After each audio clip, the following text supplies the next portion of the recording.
Shalom, shalom, Rabotai, que la paz del Eterno sea sobre todos ustedes y que esta paz que sobrepasa todo pensamiento sea en ustedes para bien, para vida y para paz, y que fortalezca sus caminos, sus hogares, sus quehaceres y todas las posesiones que el Eterno les dio a administrar. Bueno, estamos en la Parashá Mishpatim, es que es la Parashá de la semana para esta ocasión. Y dice, Shemot 21:1, y estas son las leyes judiciales que establecerás delante de ellos. Si comprares un siervo ibrí, 6 años trabajará y en el 7º saldrá libre gratuitamente. Si solo viniere, solo saldrá. Si él tenía esposa, saldrá su esposa con él. Si su amo le entrega una mujer que le da a luz hijos o hijas, la mujer y sus hijos serán para su amo, y él saldrá solo. Pero si llegare a decir el siervo, quiero a mi señor, a mi esposa y a mis hijos, no he de salir en libertad. Entonces lo sacará su amo a los jueces, lo acercará a la puerta que está junto a la jamba y le perforará a su amo el lóbulo de su oreja con un punzón, y el siervo le servirá para siempre hasta el llover. Bueno, pues la salida de Egipto, la entrega de la Torá, las Aseret Adidrot, las 10 palabras, eran solamente la sustancia que fue entregada a Moshe, pero el Eterno no solamente le entregó las 10 palabras, sino que era la esencia, sino que a través de los días el Eterno le fue revelando todos y cada uno de, no solamente de los mandamientos que conllevaban y surgían de las Aseret Adidrot, sino también juntamente del cómo se debían de llevar a cabo estos mandamientos que el Eterno establece para el pueblo de Israel. Y aquí Mishpatim nos habla de las leyes judiciales, es decir, habla de las leyes civiles, de cómo habrán de ser manejado, cómo se habrán de llevar a cabo. Y en este caso, la Torá, el Eterno, quien es bendito, le dice a Moshe que habrá de enseñar estas leyes, y empieza a enseñar acerca precisamente de las situaciones que se dan al respecto de comprar un siervo ibrí. Recordemos que había ocasiones en que una persona en un determinado momento, por causa de la mala administración o por otras razones, llegaba a, pues iban a tener su tierra, iban a tener sus posesiones. Si por alguna razón se quedaba sin posesiones, sin recursos, sin medios, entonces había la posibilidad de que este hombre incluso se pudiera vender como esclavo o como siervo. Y entonces, ¿quién lo compraba? O sea, había dos tipos de siervos: los siervos ibrín, que eran parte del pueblo de Israel, sus hermanos, pero que se vendían por causa de la disminución, por causa de la pobreza, se llegaban a vender a otro ibrí, a otro judío, a otro hebreo. Entonces, ¿qué pasaba? Pues el trato de ellos debería de ser de un trato muy especial. Pero también había los siervos que no eran hebreos de los pueblos. Entonces había ahí dos circunstancias muy interesantes, porque al final del día una de las cosas importantes aquí era el estatus que se tenía como pueblo de Israel para otro, es decir, el trato que les debería de dar al prójimo un amo a su siervo, sobre todo si era hebreo, tenía que tener un trato muy especial. No digamos para los siervos que no eran hebreos. También uno podría decir, bueno, entonces a los siervos no hebreos que les trataban, no, de ninguna manera. La bondad, o sea, se despertaba la bondad y la misericordia en la vida del amo, y esta actitud de benevolencia y de misericordia no solamente era para el siervo hebreo, sino también para todos aquellos que le servían. Y esto es algo muy interesante porque de aquí aprendemos un principio bueno, muy bueno, y este principio es de que en la medida que tú haces lo bueno, te transforma. En la medida que haces lo bueno, te transforma. Y entonces uno de los propósitos de que el Eterno le da, o por lo cual el Eterno le dio las instrucciones, la Torah, las leyes al pueblo de Israel, era para transformarlo. No era nada más para que cumpliera, por cumplir.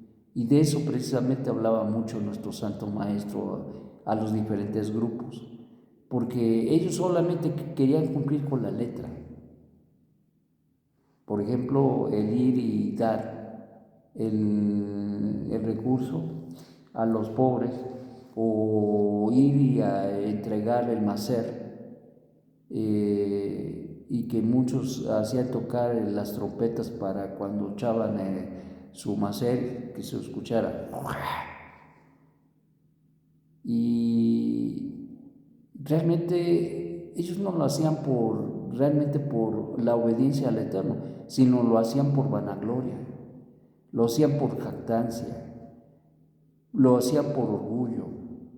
Y eso desde luego que al Eterno no le agradaba. Entonces nuestro maestro confrontó mucho esta situación en la vida del pueblo, porque esto es legalismo, hacer las cosas para atraer, solamente cumplir o simplemente jactarse.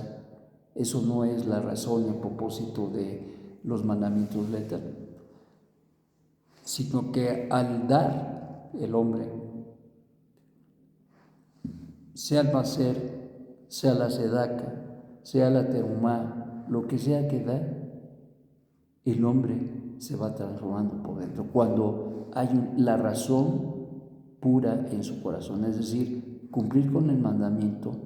Y al cumplir con el mandamiento, no para jactarse, sino para obedecer al Eterno, esto causa una transformación en la vida. Y lo que pasaba, lo que acontecía, es que lo volvía noble, lo volvía generoso, lo vuelve amoroso.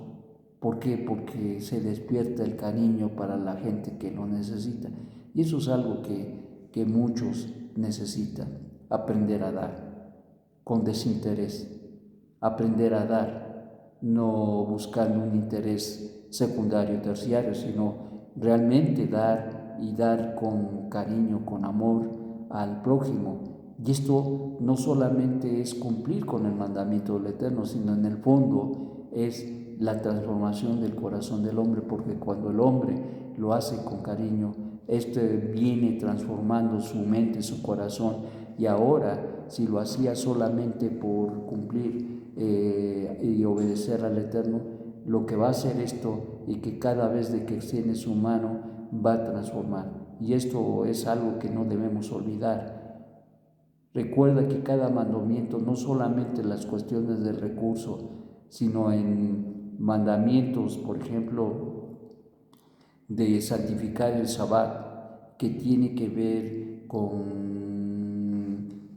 preparar todo en casa, la limpieza, que todo esté en orden, las luces, la seudot, las comidas, el ambiente, todo tiene como propósito, en el fondo, santificar al Eterno y recibir una gran bendición de parte del Eterno.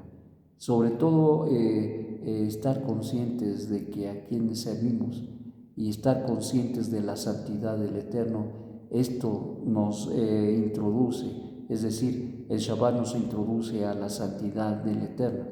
Entonces, si nosotros santificamos el Shabbat de la manera adecuada, nos preocupamos por tener todo en casita y honrar al Eterno con nuestra familia, el Eterno nos honra, nos bendice y manifiesta su santidad la Kedushá del Eterno en nuestros hogares, en nuestra vida, y eso es algo extraordinariamente tremendo, que va transformando y debe de transformar nuestra vida, teniendo cuidado de no hacer las cosas por hacerlas, Shabbat y vamos, no, sino recordando que si es trabajo para la varona, Shabbat, ordenar la casa, limpiar la casa, hacer las comidas, es un trabajo bastante fuerte para la esposa, y pues la familia debe aprender a ayudar, no solamente los hijos, pero también el esposo debe apoyar en esta labor y desde luego buscar la armonía en el hogar. Esto es algo bien importante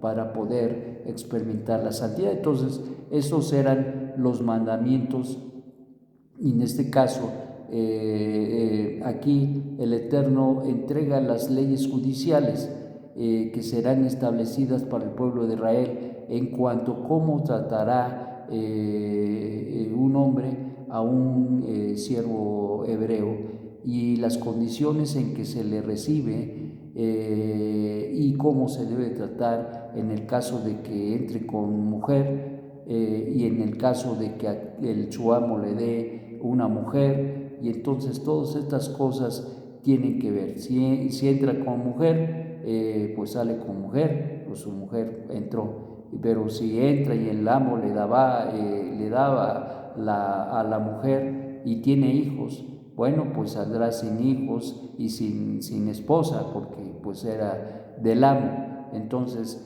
en ese sentido, si este hombre que llegó el tiempo de la libertad se quiere ir, bien puede hacer, pero si quiere permanecer en la casa de su amo hasta el llover, bueno, pues también lo puede decir, declarar, y entonces el amo iba y horadaba su oreja como señal de que por su voluntad se hizo siervo. Esto es muy interesante porque es una alusión precisamente al hecho de cómo se vive la vida en una relación precisamente con un amo. Y eso hace también el entender de que muchas veces nosotros tenemos, por la libre albedrío que nos ha dado el Eterno, el poder de decisión hacia dónde vamos, qué queremos hacer y por qué lo queremos hacer. Y el Eterno daba aquí la oportunidad al pueblo de Israel de que pudiera mantener esa servidumbre o se liberara de ella para vivir con libertad. En este caso, este hombre, si decidía por la esposa y por los hijos, entonces tendría que quedar bajo la autoridad de su amo, y entonces le ponían una señal de yugo. Se supone que este hombre estaba rehusando ser libre, y es una alusión precisamente a la servidumbre de este hombre por causa de su familia. En este caso debemos entender que tiene varias explicaciones y varias aplicaciones.